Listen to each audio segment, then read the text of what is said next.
L'amitié, c'est un thème qui m'intéresse depuis assez longtemps, qui apparemment n'est pas très accrocheur. En tout cas, moins que la passion amoureuse, le coup de foudre, l'érotisme, etc. Et pour moi, c'est une relation rare, très exigeante entre deux êtres. Alors l'amitié au sens philosophique de l'Antiquité, c'était une relation qui se nouait, une relation qui se tissait entre deux êtres de bien, de vertu, et qui prétendait à la sagesse. Moi, ce qui m'intéresse beaucoup, et ce qui est encore plus rare, je crois, c'est l'amitié spirituelle. Alors comment la définir, cette amitié spirituelle? L'amitié spirituelle, je dirais que c'est une relation privilégiée entre deux personnes, et une relation donc d'élection, mais qui à la fois aspire au divin et s'achemine vers le divin.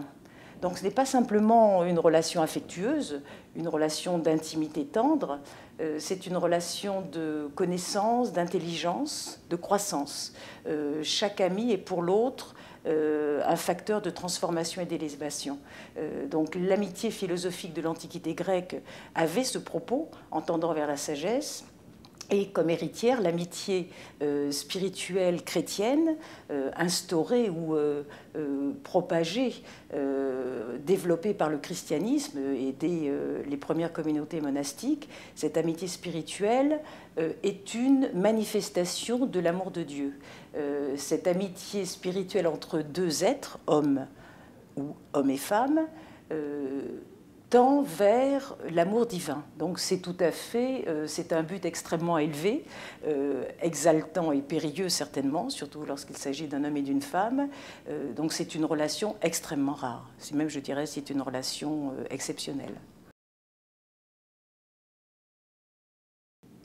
L'amitié n'est pas complaisante. L'amitié est exigeante. Elle suppose la réciprocité, ce qui est quand même assez sympathique parce que pour une fois, un être aime, quelqu'un aime une autre personne et en est aimé. Mais l'amitié suppose aussi une relation de parfaite égalité.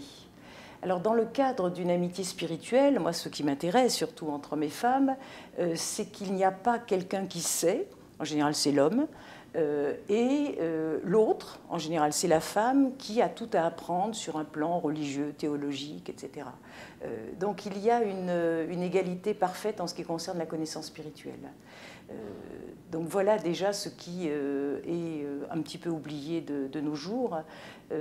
Et surtout, donc, ce n'est pas ce qui est périlleux.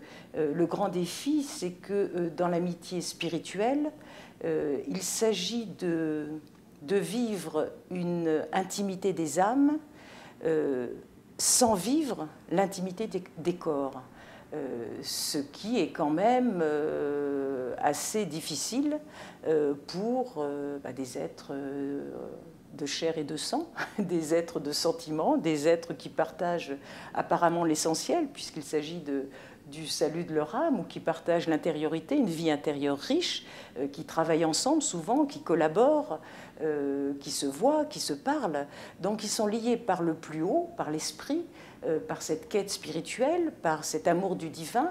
Ils se côtoient, ils sont extrêmement proches, et en même temps, jamais il n'y aura de relation amoureuse, de désir même.